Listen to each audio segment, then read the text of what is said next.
There are many dangers in the Commonwealth, from raiders to giant mutant raiders to robotic kidnapping raiders. Really, everyone in here just wants to raid you. It pays to be careful, though not everyone always is. Sometimes people just go missing. Sometimes your man goes out on an errand and never comes back. Sometimes your daughter runs away with a caravan boy and turns out that caravan boy was a raider all along, because that actually happened. But when it happens, there is only one thing to do.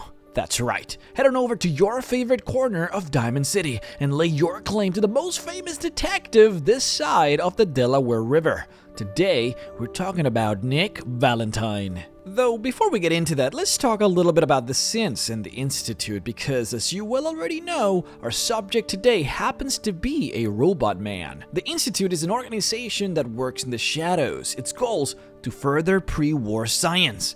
They are the remnants of the students from the Institute of Technology before the war, and having survived Armageddon, they now do their best to continue building on the science that was lost to the rest of the world. In this case, they focus on the building of synthetic humans in order to rebuild the world. This process came in 3 different generations. Generation 1 synths were the first ones to be built, and they are characterized by being nothing more than humanoid-looking machines. Their AI is rudimentary and simple. Generation 2 synths are characterized by the fake skin layering the robot components, a pale imitation of life. Androids such as these would look like the Terminator, where they might look human on the outside, but inside they are gears and screws.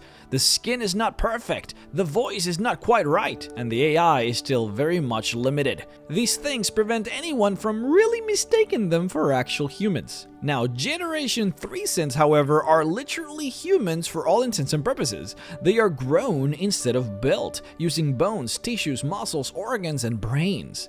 The only difference is that these are grown directly to adulthood from inception and have a robotic chip on their brain that allows these synths to be programmed and controlled. They are identical to humans in every regard, from their saliva to their cellular composition, which makes them impossible to distinguish from normal everyday people. Nick, of course, is a synth, though he doesn't quite fall into any of these categories. He has a fully robotic inside with layers of skin on the outside, while simultaneously possessing a highly advanced AI that makes him pass for a human.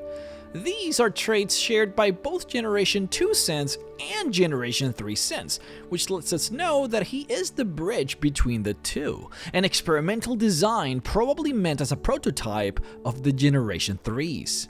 It is interesting, though, that Generation 3s use a real human brain, and you could argue that that is the reason why they are so alike to humans in the way that they think and interact with the world. Nick Valentine, however, does not have a human brain. He behaves like a human, but that is thanks to his incredibly potent mechanical AI. In fact, you might even argue that his mechanical brain is the most advanced AI in the whole world as far as robotic brains go, since the Institute had seemed to have stopped using robotic brains after Generation 2s. Now, Nick himself doesn't quite remember anything from his past, and he believes that he must have been simply discarded by the Institute for being faulty. That's because his earliest memory is him waking up in a garbage bin all alone. He doesn't remember anything before that, and nothing that pertains to the Institute. Now, by this point in time, the Generation 3s hadn't been invented yet. Remember, Nick is basically a prototype of this up-and-coming new set of robots, so by then, the people of the Commonwealth weren't directly opposed to synths yet.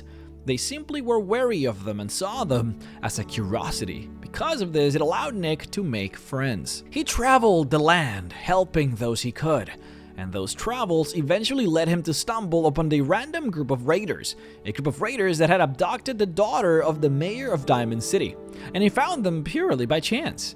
He saved the girl by pretending to have a bomb strapped inside of his body, which forced the raiders to run away, who in turn left the girl behind. Having saved the girl, she took him to Diamond City, where he was regarded a hero by the mayor and given a place to stay. This is where Nick Valentine, the detective, sort of started. He worked first as a problem solver for much of the populace of the city until he started being given jobs that required astute investigations with the occasional gun shooting spree. Really just the perfect type of job for Nick. See, you might not know, but Nick, being a synth, boasts the highest intelligence out of any companion that you can get in the game, save from, of course, Codsworth, who is also a synth, both boasting an incredible 16 intelligence. This is also why Nick is the best companion for hacking terminals, since it is an intelligence-based effort. After the dwellers of Diamond City realized just how effective Nick was at solving crime, they kept on giving him jobs, and the legend of course grew from there. Not much is really known about how many quests Nick undertook during this time period, but we know that he really did get around. In fact, you might not know that Nick actually worked in the past with Dogmeat, the dog that the player character meets in the beginning of the game. This factoid is never told to the player unless you do a very specific series of things. If you completely avoid finding Dogmeat directly outside of Sanctuary in the very beginning of the game, then by the time you follow through in the main quest to the point where you need the dog to find the scent of Kellogg, then Nick Valentine will actually call him.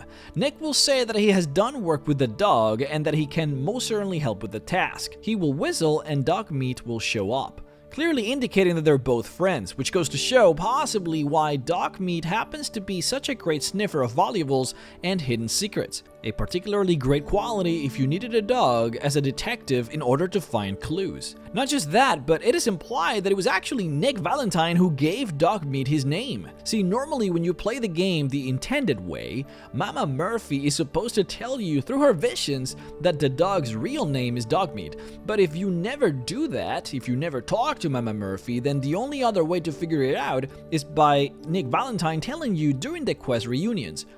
Did you get to work, Dogmeat? Dogmeat, huh? Hell of an animal. Doesn't really have an owner, but he's always ready to help out when he's needed. Go ahead. Let him sniff that cigar. Before you head out... I want you with me on this, Nick. All right.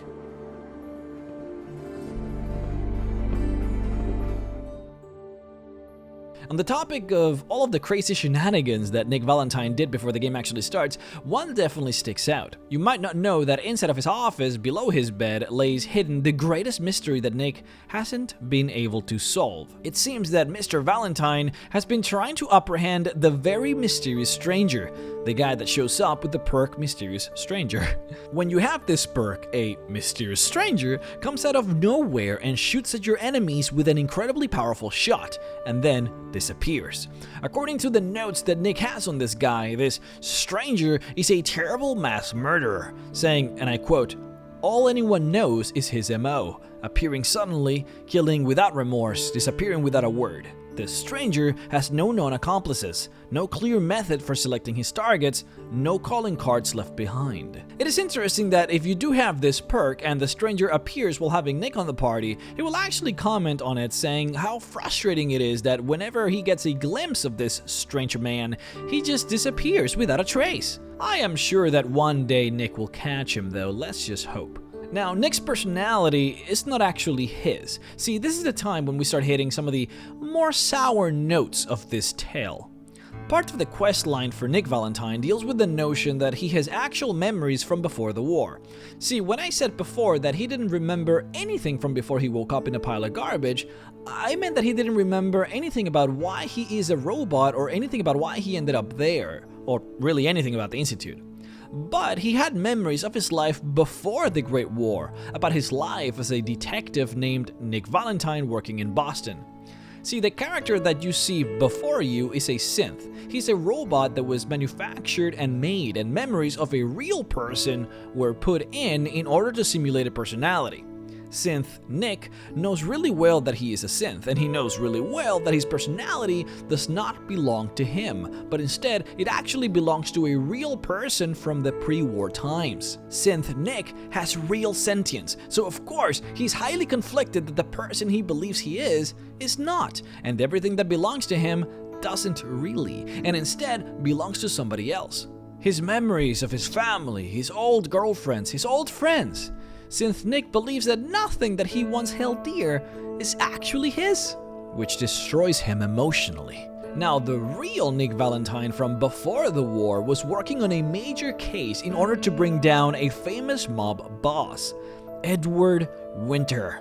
He was the main detective on the case, and he indeed had found at the time lots of evidence in the case. As revenge for being the main detective, mob boss Edward Winter requested a hit on Nick's fiancée, Jennifer Lance. She was then assassinated. Before Nick could bring his evidence to fruition, however, Edward Winter was given complete immunity from prosecution for ratting out his high-level accomplices, which meant that Nick could never bring Mr. Winter to justice, and the murder of his fiancée would always go unpunished. After the case ended, Nick Valentine was sent for PTSD psychiatric help, as he clearly needed it, and during these sessions his memories were saved on file for whatever weird processes they did at the time. Thanks to these memories being saved, the Institute got a hold of them and subsequently used them on the synth that is now before you. Now, if you reach maximum affinity with Nick in the game, he can actually give you a quest where you go and confront the now ghoul version of Mr. Winter. It seems that Synth Nick, even though he realized that Jennifer Lance was never his real fiancée, but the fiancée of the real Nick from pre-war times, he still had memories of her and his time with her. He felt a moral imperative to bring justice to Mr. Winter. If you follow the quest, you can actually confront and then kill him. This is actually one of only 4 companion quests that are available in the game, making it kinda special. But now that we're talking about in-game related stuff, let's talk about one of the coolest secrets in the game. You might know after experimenting a bit with the game that for whatever reason, Nick cannot equip any form of armor. It doesn't matter what you try and give him, the option to equip will never be there. This means that as far as defenses are concerned, Nick will always be subpar when compared to other characters. Now the game balances this by giving him some extra buff. His HP is higher than other medium-sized humanoid companions, and he has a blanket 25% resistance to physical damage coupled with a 5% resistance to energy damage. This allows him to keep up the pace with the other companions while still keeping his signature and stylish trench coat, which you can't ever remove. The secret is, and what you might not know, is that there is actually one item in the game that you can give him that he will actually equip. In the quest where you meet him for the first time and save him from Skinny Malone, he will give you a reward called Faded Trenchcoat. It's supposed to be a reward for you so that you can sorta look like him if you wanna be a cool detective like our friend Nick. Now you can actually give him this item and it is the only thing that he will allow you to equip him. Now, it looks just like his old trench coat, so nothing will happen there. The secret is that doing this and equipping him this special coat actually fixes his robotic arm. If you notice, one of Nick's hands is completely devoid of skin, something that he carries for the whole game. If you give him this special coat for him to wear, he will look just like before, except his hand will actually be fixed, looking like how it was always supposed to. Now he can finally shoot like a real man. But now let's go back to the story. With the introduction of the Far Harbor DLC, we got a little bit more backstory for our good friend Synth Nick. In fact, you could say we got all of it. See, during the main quest of this DLC, you will find an interesting looking synth, one going by the name of Dima. This guy is doing his best trying to make a safe haven for synths, a place where a synth can go and live a normal life without fear for persecution. If you look closely at Dima, you will however notice some very similar traits between him and Synth Nick. He has an outer layer of skin, the insides of a machine, and the AI of a Generation 3 android. Seemingly, he appears to be another prototype for the Generation 3 robots, a bridge between Generation 2 and Generation 3. Dima will claim that he ran away from the Institute because of the horrible experiments that they would do, and he ran as far away as he could until he made it into the Far Harbor Island. Dima, however, suffers from a limited amount of brain storage. Not being fully a Generation 3 android, he has a lot of limitations. Because of that, he constantly saves some of his older memories into hard drives in order to preserve space. He, however, also did this for memories that he deemed too painful to remember. During the main quest, you go and you try to find some of these memories. Now, the main quest only requires you to find 3 of these memories, which relate to the events of the DLC. You get them by going through these very arduous puzzles. And by arduous, I mean annoying as hell. And by annoying as hell, I mean, why the heck is this even in the game? Is it just me, or was this literally the worst part of the entire DLC? It was so annoying. Anyways, after getting the 3 memories, you can actually continue by finishing with 2 very difficult puzzles in order to get the last 2 extra memories. One of the memories that you get by doing this optional thing is this. Memory file identification 0Z 7A4K. Converted to audio transcription. Beginning playback. Get away from me! What the hell are you? It's me. We escaped the Institute together. You're my brother. I don't have a brother. The name's Nick Valentine. And no one in my family tree is a plastic skin freak. You're just confused. Let me help.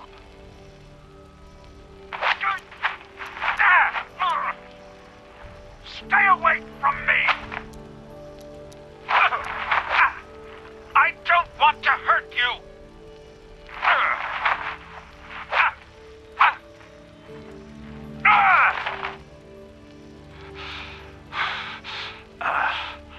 Goodbye, brother. End playback. It turns out that Dima and Synth Nick are actually brothers, and in fact, escaped the Institute together.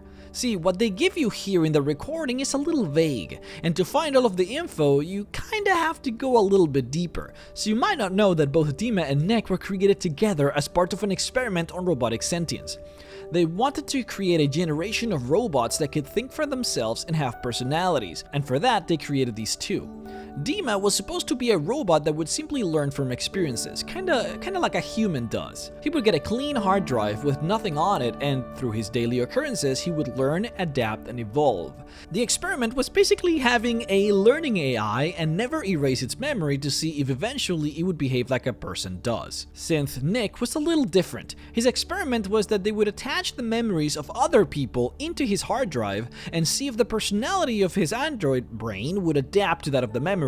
Then after removing those memories, they would see how the personality would change. Apparently, Synth Nick went through a lot of different memories and interactions, and in the end, always having his memory wiped. Dima grew resentful of the experiments that they would do with his brother, especially because Synth Nick would always forget everything in the end, so he decided to escape with his brother. However, unbeknownst to him, a last memory insert was made at the last moment before the escape, and the memories of an old-timer Boston detective named Nick Valentine was added into the synth's hard drive. So when they both escaped out of the Institute, Synth Nick didn't recognize Dima, and instead thought that he was indeed that investigator from Boston. Nick didn't want to believe that he was an android and fought Dima. The two ended up being separated after the fight that ensued, and they never saw each other again until, of course, the DLC. You also might not know that since they are supposed to be brothers, they have the same body. You can see that they indeed look shockingly similar. They were supposed to have the same body and the same inner workings for the controlled experiment to work, which means that, if anything, they are twins. You also might not know that because of that, they have the same voice actor, Steven Russell.